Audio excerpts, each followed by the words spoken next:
Thank you very much, Amil. So we are going to begin the session.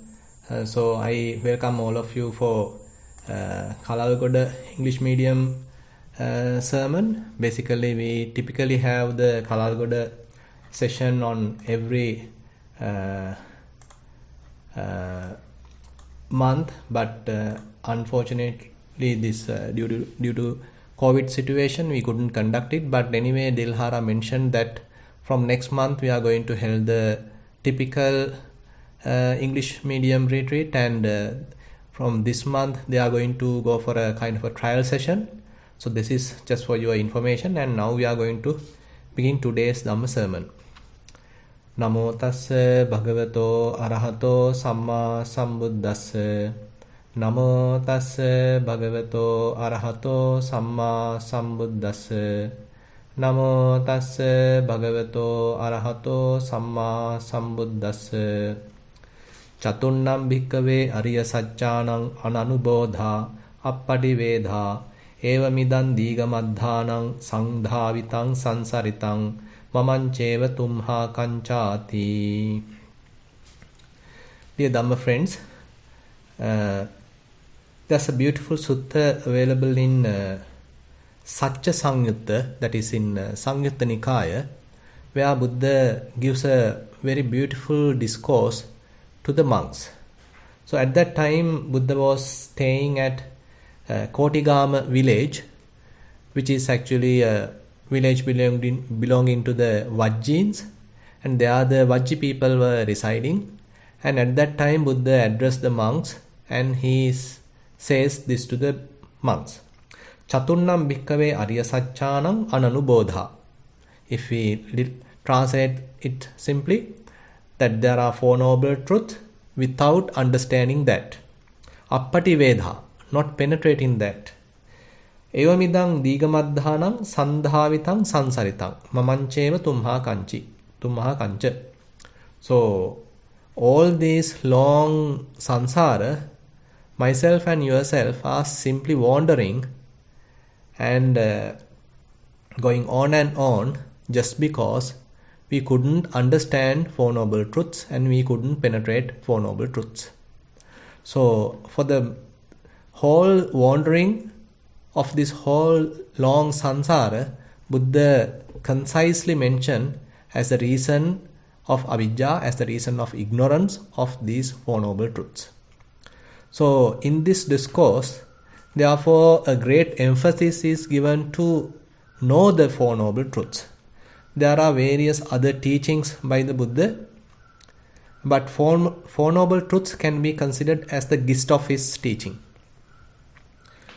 But unfortunately, are we using it practically, pragmatically, is something we need to ask from ourselves. If we consider Satipatthana practice, it is available in Dhammanupassana as a separate section called Satya-pabbha, where Buddha discusses about Four Noble Truths. So there you can understand it requires certain amount of understanding about Dhamma, understanding about the mindfulness. That could be the reason why Buddha has preached that in the Dhammanupassana section without immediately taking it at the Kayanupassana section. But the very basics of Kayanupassana is still applicable to practice these Four Noble Truths. So if we start with Four Noble Truths, so it starts with the first noble truth, that is Dukkhang Ariya Saccam, the noble truth of suffering, the noble truth of dukkha, the noble truth of unsatisfactoriness.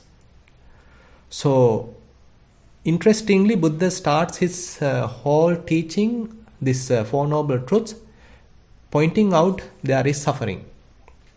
Now, it is not some kind of a metaphysical statement or some kind of a dogmatic statement just to believe. But he, on the other hand, discuss some common thing among all human beings. Actually, not only among all human beings, all the living beings, one common thing we all face is some kind of an unsatisfactoriness, some kind of a dukkha, some kind of suffering. So if we all can understand that we all have certain amount of suffering, we all have certain amount of unsatisfactoriness, then most probably certain distinct qualities or certain misbeliefs or any kind of atrocities, any kind of battles, wars can be eliminated, because we all are in a way suffering. We all are in a way on the same boat, because we as human beings, everyone, no exception, have some sort of unsatisfactoriness. So therefore Buddha pointing out this truth as a reflection. It is not something that we simply have to remember and then forget it. Rather, we have to practically use it. So that is the most important part. This Four Noble Truths is not something that we simply have to remember and then go for some advanced teaching, but rather this is a lifetime reflection. So this lifetime reflection starts with a very practical statement, that is, there is suffering. In Pali it is called idang dukkhang arya satchang. So idang dukkhang literally means there is suffering. And then dukkhang arya satchang parinyayang, this suffering has to be understood. Idang dukkhang arya satchang parinyatang, this noble truth, suffering, dukkha, has been understood. Now if we consider the first noble truth, this kind of a pattern is available. The very first one is called the pariyatti, where there is a statement. This is the theory part. Sometimes it is called satcha jnana, kind of a knowledge, kind of a understanding about the statement. What is the statement? What is the theory of the first noble truth? And the second part is the practice, that is called patipatti or kicca jnana, where there is a task to do, there is something to do when we consider each truth. And then the last is the pativeda, that is the realization, or that is the fulfillment, that is the result of the previous practice. So that is called kata jnana, that is the something fulfillment, some kind of a result, what we gain after we do the practice. So this sometimes we call as tiparivatta, what we call as kind of a 3 phases, 3 cycles of each truth. So these 3 phases, we have a statement, that is the theory, that is pariyatti, and then we have the practice, that is the practical aspect of it, patipatti, and last we have the pativeda, that is the result. So you can see this pattern, this tiparivatta, is common for all the Four Noble Truths. It is common for dukkha satcha, it is common for samudaya satcha, it is common for nirodha satcha, and it is common for magga satcha. So therefore we have 3 aspects, 3 phases for each truth. Beautifully, so Buddha pointing out the first noble truth, he is telling there is suffering. So this is an extremely important statement, where he looks at suffering, or he asks us to be aware of suffering.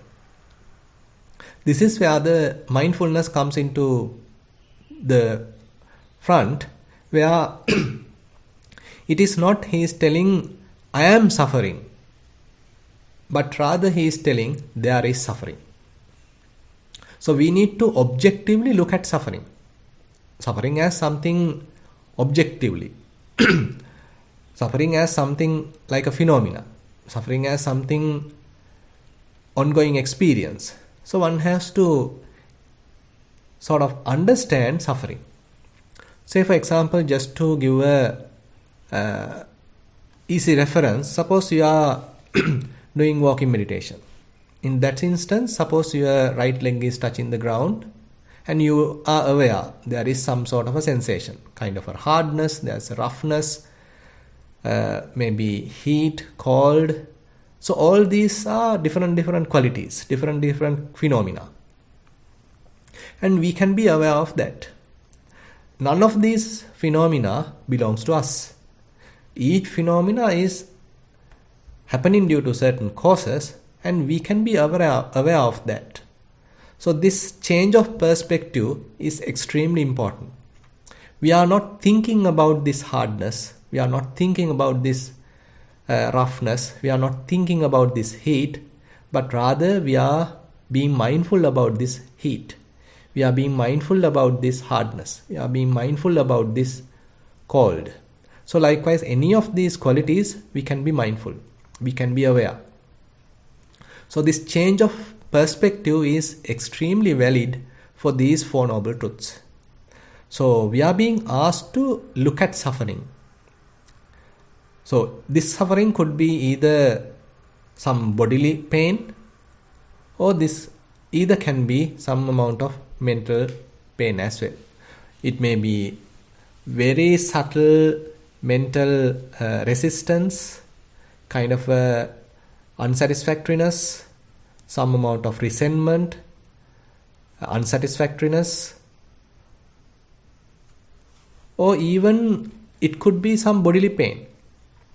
It could be even some hard, very severe pain which could happen due to various diseases. So you can understand this suffering has a wide range. So it is not that we have to wait till the most severe pain happens to us till we understand suffering.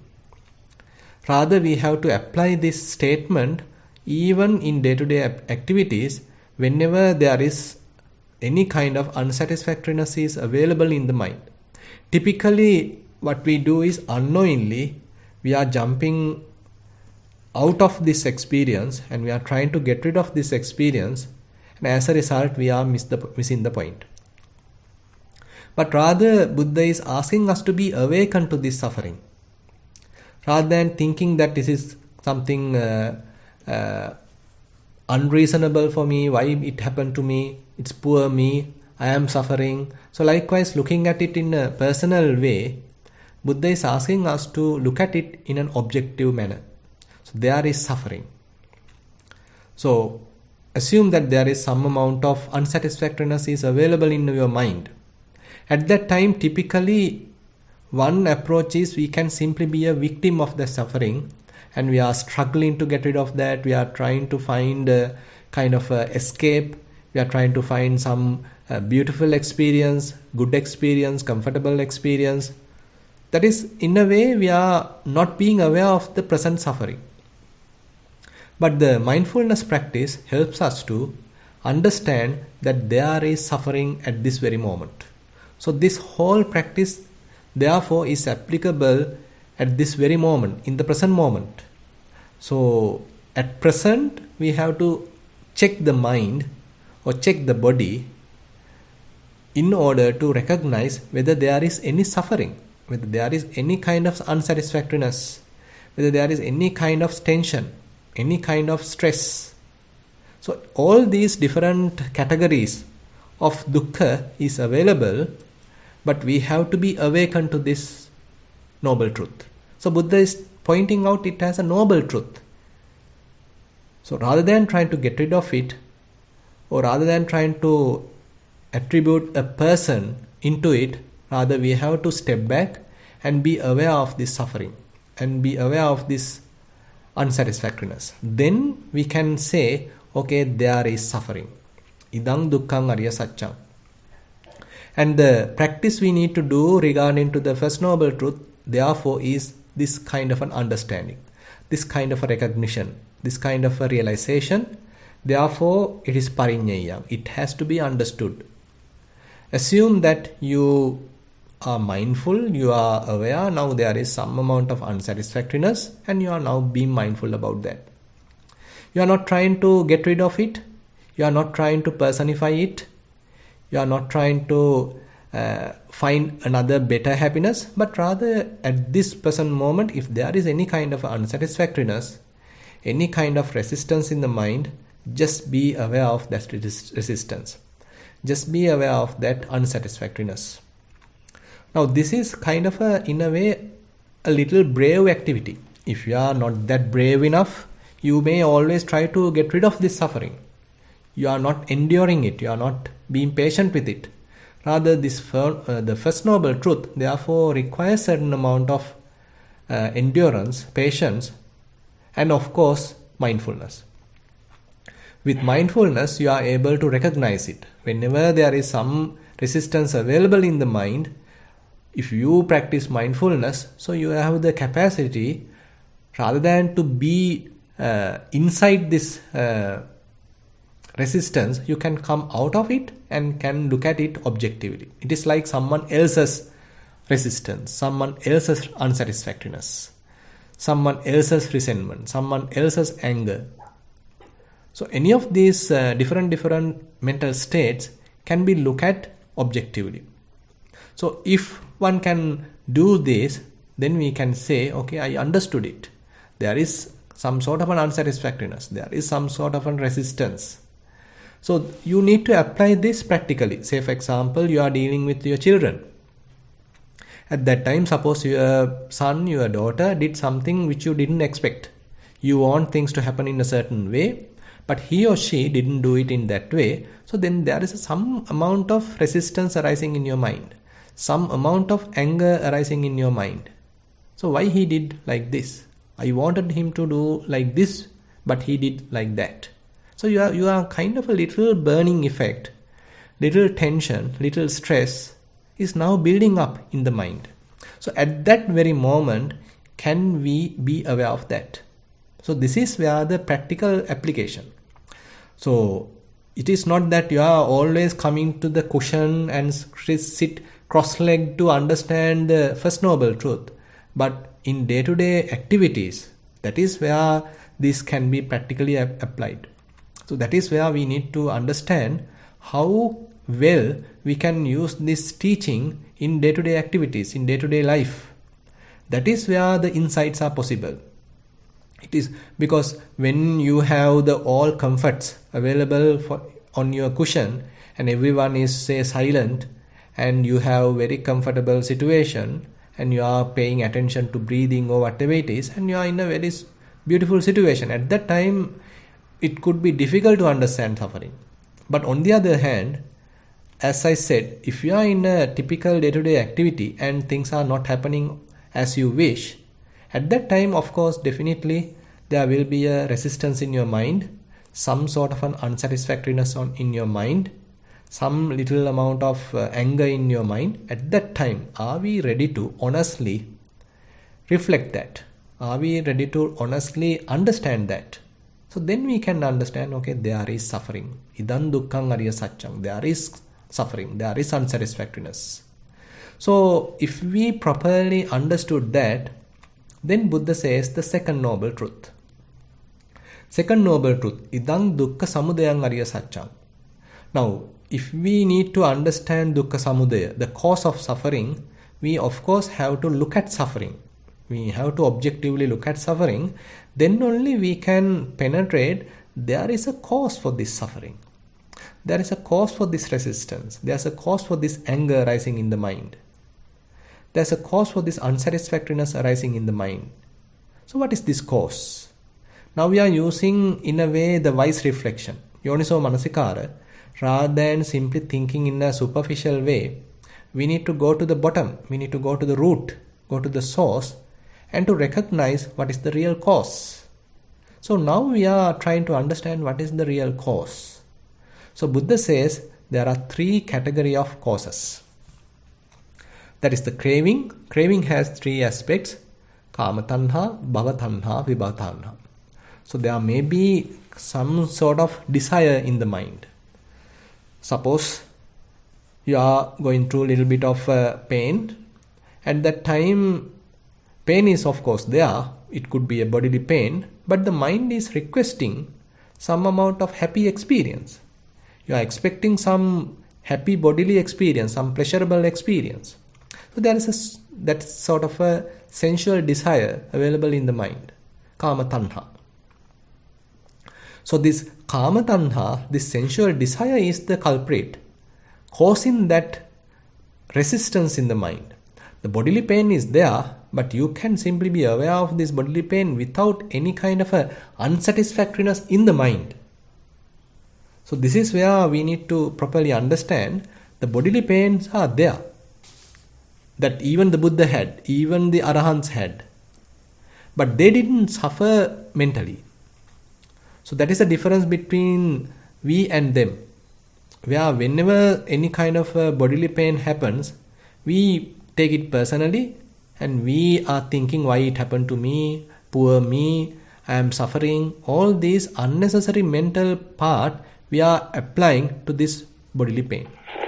But on the other hand, if we consider Buddha or if we consider an Arahant, so they are also may going through various suffering, various bodily pain, but they are not applying that kind of mental part onto it.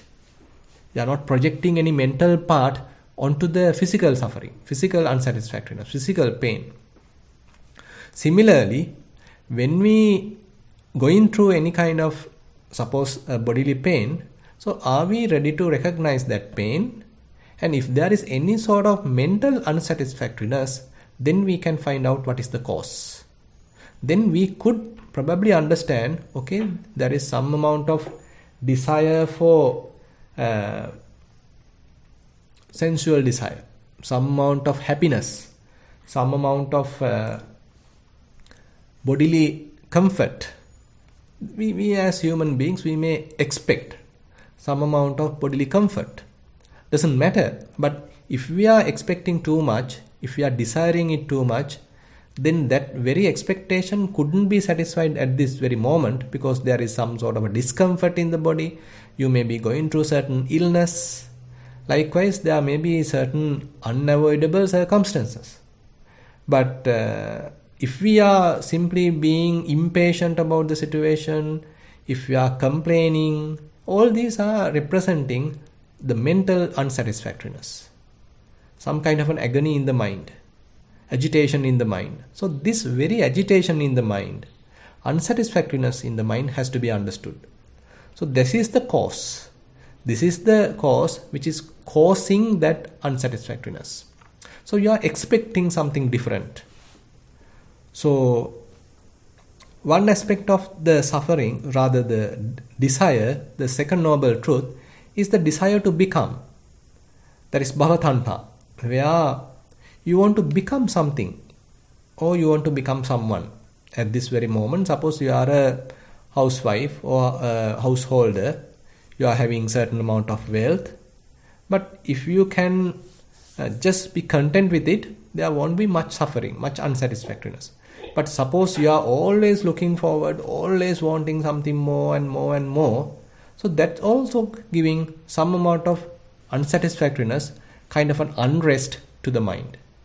Because always some amount of frustration is there in the mind because something is necessary. I am not happy with the present moment. I am not contented with the present moment, but I need more. I want more.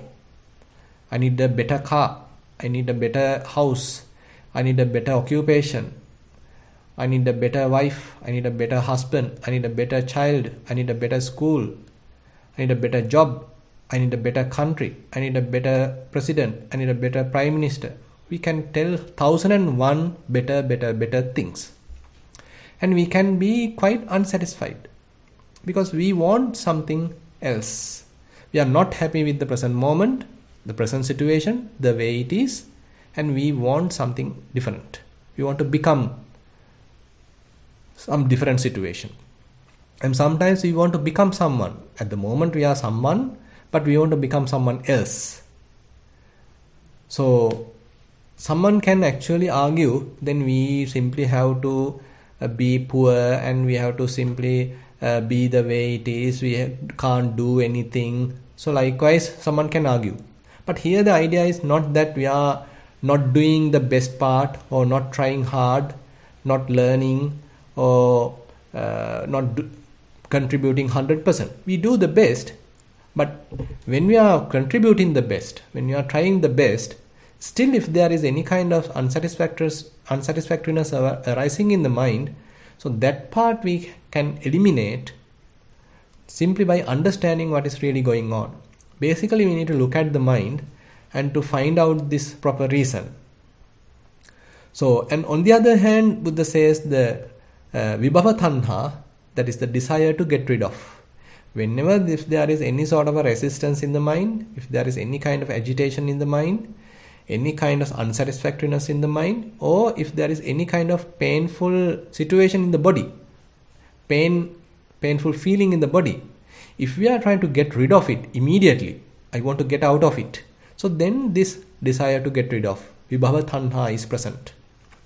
So we need to understand this kama tanha, bhava tanha, vibhava tanha is fairly interrelated. So when we want to become someone else, we want to change the present situation, rather than simply acknowledging it, rather than simply accepting it, we want to get rid of it as well.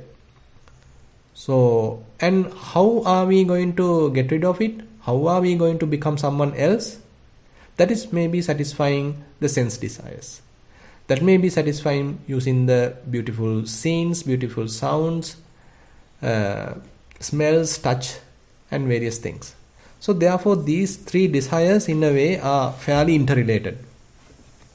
When there is some kama bhavatanha, so it can manifest, or it can give path to the vibhavatanha, and again it can branching out to the kama tanha as well.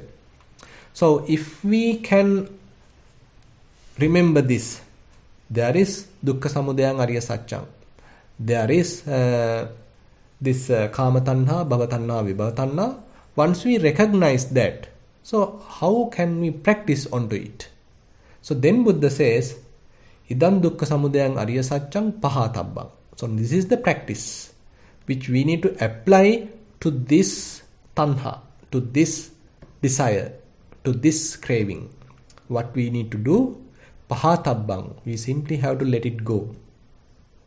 Rather than trying to attach to it, rather than trying to identify with it, rather than trying to be a victim of it, simply to satisfy it, we simply have to be aware of it and let it go.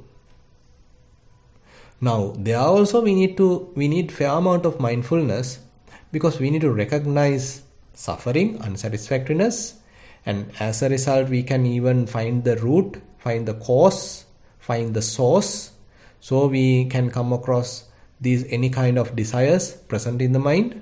So once we recognize these any kind of desires, how are we going to operate onto them? So that is by letting go of them. We are not promoting them, we are not fertilizing them, rather we need to let it go. We are not holding them, we are not trying to grasp them, we are not trying to promote them. Rather, we at this moment we are understanding, okay, at this time I have a sense desire. So we have to honestly do it. It is not something that we are trying to show off and tell someone I have this desire, that desire, but rather silently, mindfully, we have to watch the mind, and at that time we need to understand, okay, there is some amount of sense desire in the mind. I want to look at something. I want to look at a movie. I want to look at TV. I want to watch YouTube. I want to watch this. I want to watch that. Oh, this is a desire. This is a sense desire. Oh, I want to get rid of this. And there is a kind of a bodily pain. I want to get rid of. I have this resistance to this bodily pain. Now, this is kind of a resistance. This is kind of a reaction coming from the mind. So this desire to get rid of, vibhava tanha, has to be recognized.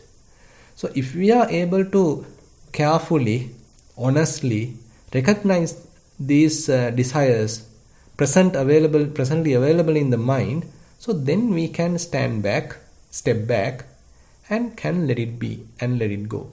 We are not trying to suppress it. We are not trying to suppress any desires and trying to show that I don't have any desire.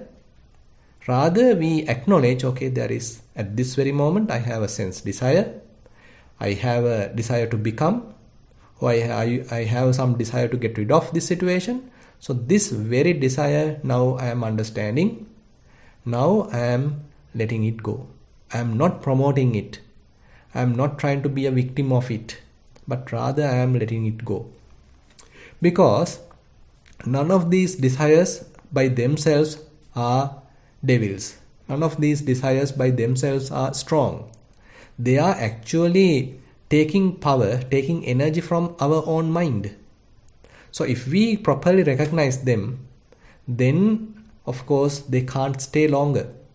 Because we are the one promoting them, we are the one fertilizing them. But if we can stand out of it, if we can look at them objectively, then they can't stay longer. They will simply start to fade away. Slowly they will start to fade away. So this fading away part is actually improving as our mindfulness improves. At the very early stages of our mindfulness, we might handle it properly because mindfulness is weak. So the recent desires even can grow because of our weak mindfulness. But later, because of our continuous practice, our mindfulness may improve. As a result, so we can watch the mind in a very objective manner, and we have fair amount of strength in ourselves. We have some confidence about our practice. We have confidence about our mindfulness, and with such mindfulness, whenever we are looking at the mind, so these defilements, these arisen various craving are not that strong. We can actually recognize them at their inception, at their early stages. They may not overpower us. We are not going to the obsessive levels, but rather we can look at them at their very early stages. Therefore, we are in a very good position to handle them. Because of the power of mindfulness, so these various defilements, these various desires starts to fade away. They will start to disappear. And if that happens, then Buddha says, Dukkha samudayang ariya satchang pahinang. It has gone away. Now, it has gone away, it has let go of. Now, the very desire now I have let go of. Now, this is a kind of again an understanding. Now, you are fully aware of the mind, how the mind is changing. You had a desire, and that desire, because of you are being mindful about it, and you are not promoting it, rather you allow it to fade away. You allow it to go away. You allow it to let go. And then it has gone. Now you are in a comfortable situation. Now mind is again peaceful. That very desire has ceased. And since that very desire has ceased, the result, that suffering, unsatisfactoriness also has ceased. So then we are coming to the third noble truth, that this third noble truth has to be realized. Satchikatabbang. The cessation of dukkha. Some amount of unsatisfactoriness was there, now it has ceased. Why? Because we simply let go of the cause, the desire. The desire has been let go of. As a result, the suffering, unsatisfactoriness has ceased. Now the state free from suffering, free from unsatisfactoriness, has to be understood, has to be realized. It could be little peaceful, and it might appear like boring. Because sometimes unknowingly we may be promoting kind of an agitation in the mind. So typically we like excitement. Typically we like some kind of agitation in the mind. It is happening in a way unknowingly. We like to be angry. We like to be powerful. We like to be energetic. We like to be lustful. Because these are kind of promoting a self. All these states of the mind are promoting a self, kind of a personal view. I am someone. I want to do something. I have anger. I want to get rid of it. I want to take revenge. So all these are kind of agitated states of the mind. But when you properly apply these Four Noble Truths, so the mind becomes peaceful. So the desire has let go of. As a result, the suffering has ceased. So the mind is now peaceful. There is no unsatisfactoriness now. There is no resistance available in the mind. There is no desire available in the mind. So mind is in a little equanimous, little serene, little peaceful state. Now this peaceful state has to be recognized, has to be realized. Typically what happens is we are not giving any prominence to this peaceful state. We feel it like boring. We feel that it is something we don't need to encourage. We feel like I want to do something. So therefore we always try to become busy. Nowadays people are every time busy. Whenever we are, say you call someone, I am busy. Whenever you want to have an appointment, he says, I am busy. So we are actually in a kind of a syndrome of busyness. We are in a kind of a situation, we are always engaged. Never have some time for ourselves. We don't have any time for kind of a practice, just looking at ourselves, just living peacefully, just being free from defilements, just have a peaceful mind, not doing anything. Now, in this 21st century, we all want to do something. We want to change the society, we want to change the Dhamma, we want to change this, we want to change that, I want to do this, I want to do that. Everyone want to do. But whenever we are coming to the Buddha's teaching, Buddha emphasized the value of rest, the value of peace. Just be. Not doing anything, you don't need to do anything, rather just be. So at this time, so when the suffering has ceased, when the desire has let go of, then the mind reaches this peace. Mind comes to this kind of a rest, this kind of a spaciousness, this kind of a stillness, this kind of a detachment, kind of a unbound situation. It is not attached or grasped to anything. Rather, it has its own independence, it has its own freedom, it has its own spaciousness. And we are asked to realize that. That is where Buddha says, Idang dukkha nirodhang ariya satchang satchikatabbang. We need to realize it. So it is not something extraordinary or it is not something extra superior, but rather at this very moment, whenever you have let go of the desire, whenever the suffering has ceased, at this very moment, it is readily available. You don't need to wait for a next lifetime to recognize it. But we need to, at this very moment, in our mind, we need to recognize, okay, there is a peace. There is a spaciousness in the mind. Mind was agitated at that time, some time ago. Mind was restless some time ago. Mind was burning some time ago. But now that burning is no more. That agitation has ceased. Now mind is in a peaceful situation. Now mind is resting. Now mind becomes settled. Now mind is calm. So we need to recognize this calmness. We need to recognize this tranquility. We need to recognize this spaciousness. We need to recognize this stillness.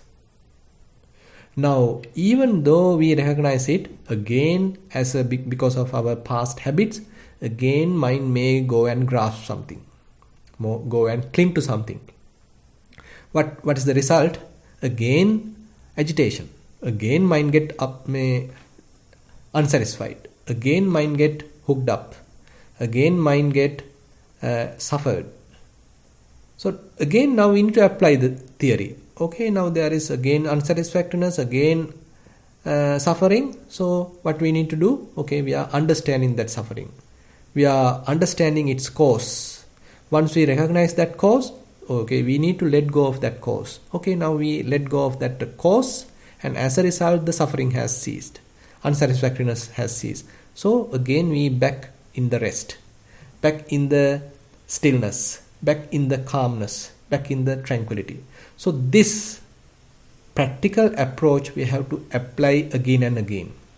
So this practical application of the first three truths becomes some sort of a path, some kind of a practical application. So this practical application has to be bhave tabbang, it has to be developed. So we are coming to the fourth noble truth, idan dukkha nirodha gamini patipada ariya satcham. So once we have changed the perspective, when actually some time ago we were thinking, I am suffering, why it happened to me, why poor me. So this is the perspective we had, that is the wrong view. But now we change the perspective, there is suffering, there is a cause for suffering, and there is cessation of suffering. Everything is looking at in an objective manner. We can be aware of this, all this. So this is the Sammaditthi, where we can look at them objectively, like things are available and we can be aware of it. So we can be awakened. What is the present situation? Every time we can be awakened to the present situation. We can watch our mind. We can look at our mind. We can be mindful about the situation. So this is, in a way, becomes the Sammaditthi, the correct view. So, and when we are applying this correct view again and again, so then more and more we become very mindful about our speech. How are we going to use our speech? How are we going to react with others, move with others, deal with others? So because we don't need to agitate ourselves. We don't need to become unsatisfied. We don't need to become angry. We want to keep the mind more peaceful, because you start to value that peace. You start to recognize that spaciousness. You start to recognize that unagitated mind. You start to recognize that unentangled mind, peaceful mind, and you understand it has a lot of value. And you understand, okay, there is a possibility of mind which is quite still, quite peaceful. It doesn't need to be agitated. It has its own beauty. It has its own intelligence, vigilance. And that intelligence, that vigilance, that mindfulness, that stillness, that awareness is extremely useful. So therefore you don't want to destroy it. So whenever you are dealing with others, so you are not trying to hurt them and you are not trying to hurt yourself. So you are in a way dealing with others in a very beautiful manner, more peaceful manner. And there are various other factors help in this path. So you are further developing mindfulness, you may be further developing wisdom in order to support the path. But more and more you have clarity of mind, more and more the agitation become less and less, because you at this very inception of any of these defilements you can recognize. Previously they overpower you, but now because of the developed mindfulness, because of the practical application of these Four Noble Truths, mind become more and more settled, free from suffering. Now the suffering has ceased. So mind starts to recognize a different level of living in a way. Because previously we always think the mind has to be occupied with various things.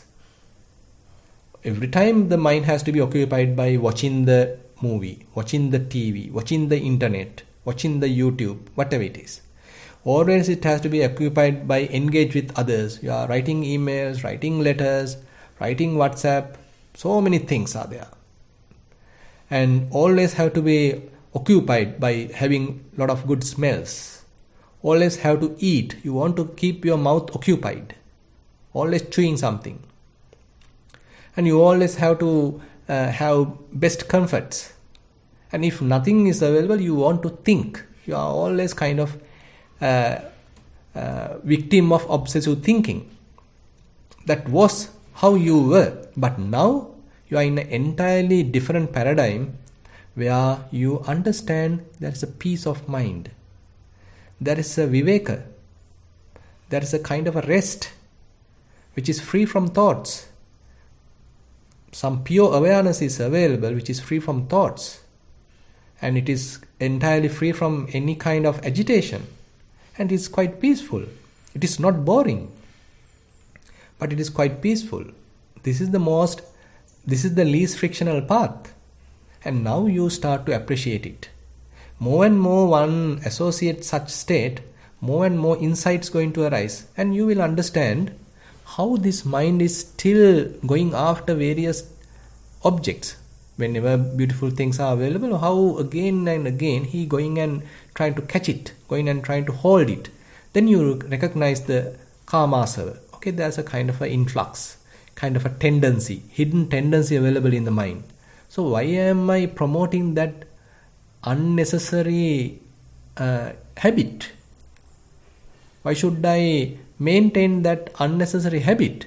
Because if I am promoting it, if I am encouraging it, again and again I get entangled. My mind get unsatisfied. My mind get unhappy. So now you recognize those internal tendencies, hidden layers. So as a result, now slowly, you can even understand the very mechanism of the mind. So the intricacies of the mind, subtle levels of the mind become available or revealed for ourselves, because the mind is fairly in a restful situation. So these internal tendencies, hidden tendencies, underlying tendencies going to be available, going to be revealed. So as a result, slowly, the mind become more and more settled and more unshakable, more and more at peace. So one may start to enjoy peace. One starts to be mindful in an effortless manner.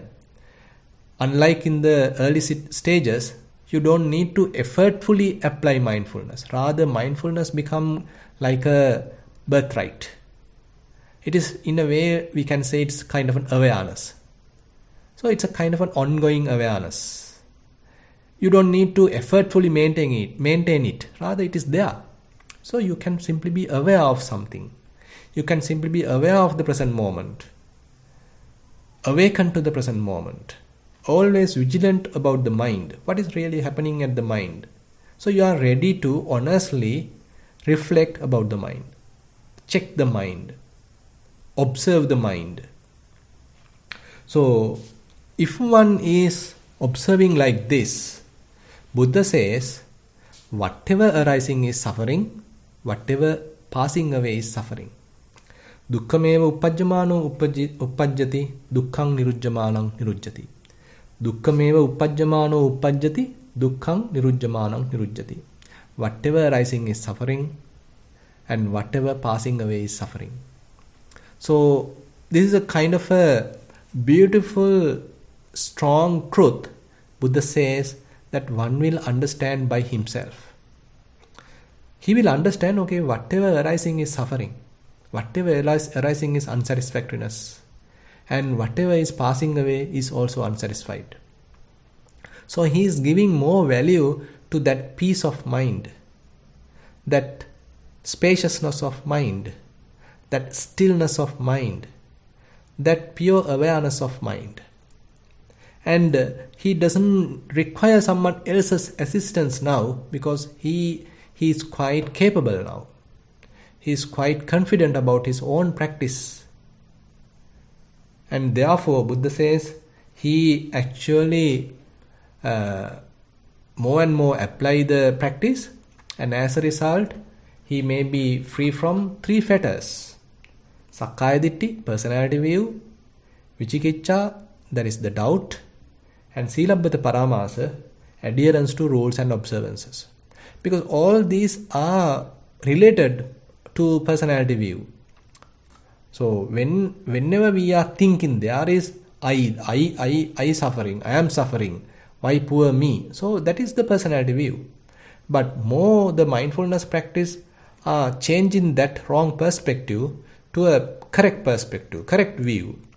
So you are looking everything objectively, like a cause and effect relationship. There is suffering. What is the cause of suffering? So you let go of the suffering, then you come to the cessation of suffering. Now you are staying more and more at that free from suffering, freedoms of suffering. And you are not bored with that freedom, rather you enjoy that freedom.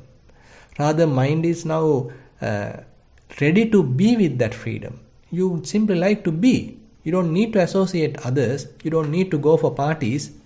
You don't need to sort of agitate the mind. Rather, mind like just being peaceful, just being happy. So therefore, there's a beautiful statement by the Buddha telling Hatta Sanyato Pada Sanyacho Vachaya Sanyato Sanyatuttamo Ajjattarato Samahito Eko Santusito Tamahu Bhikkhu. Where Buddha says the monk is restrained in his speech, restrained in his body, restrained in his all activities, and he is happy alone. Ajjattarato, and he is happy within. Internally he is happy. Samahito, he is peaceful. Eko santusito, he is happy by being alone. And he is called a bhikkhu. He is called a monk. So in a way, this teaching therefore leads a very long path, and more and more one practices it, he gets the confidence about one's own practice. He gets the confidence on the awareness, the mindfulness, and he therefore don't give much value to various other beliefs, various rites and rituals. Therefore, this Silabbata Paramasa is going to disappear, because he now got the essence of the Dhamma. He got the gist of the Dhamma. So he is therefore not going to practice various other rituals and rites and rituals. And now he doesn't have any doubt either. Buddha says that there may be various doubts related to the past, to the future, to the present, just because of the self-view. But when the self-view is slowly disappearing, slowly fading away, all those doubts are also disappearing. Now these three fetters, Sangyojana, are fairly interrelated. So when the personality view is eliminated, so the doubt and these adherences to various rites and rituals are also disappearing. So one becomes an extreme winner. So therefore this Buddha's teaching is quite important. So therefore in this sutta, Kotigama Sutta, Buddha says that when one understand these Four Noble Truths, it is extremely important. Buddha summarizes it telling in a verse, Chatunnang Arya Satchanang Yatha Bhutang Adassana Sansarang Diga Madhanang Tasu Tasveva Jatisu. So this is the kind of statement that he is talking where not knowing the Four Noble Truths. So I myself and you all are being simply going around, going again and again, wandering in this long samsara. But what is the result of knowing it? Tani etani dittani bhavanetti samuhata Uchchinnang moolang dukkhassa natti dani punabbhavoti. Now he is telling, by seeing it, since we understood it, now the proper Four Noble Truths has been understood, has seen it, now there is no renewed existence, there is no rebirth. By telling that, Buddha has concluded this sutta. So I therefore also like to conclude today's Dhamma sermon. Thank you very much for joining with us, and I emphasize you all to apply these Four Noble Truths practically, and it is the essence of the Dhamma, and that actually be our ongoing practice. It's a lifetime practice, and with that final statement, I'd like to conclude today's Dhamma sermon. Thank you very much for participation. Sadhu, sadhu. There is Nissarana Panadure. The body needs us to pay homage. Bante. Thero Saranai Bante. Thero Saranai. With our deep respect, we thank you for sharing your valuable time guiding us in our Dhamma path. We wish you long life and good health to fulfill your noble path towards Nibbana in this very life. Thank you, Chamila, Suranda, Kamal, and Amir for setting up and managing the Zoom session. Thank you for all those who joined in. May the Noble Triple Gem bless you and protect you all. Thero Saranai. Thank you, Bante. Much needed to you, Bante. Yeah, Thero Saranai.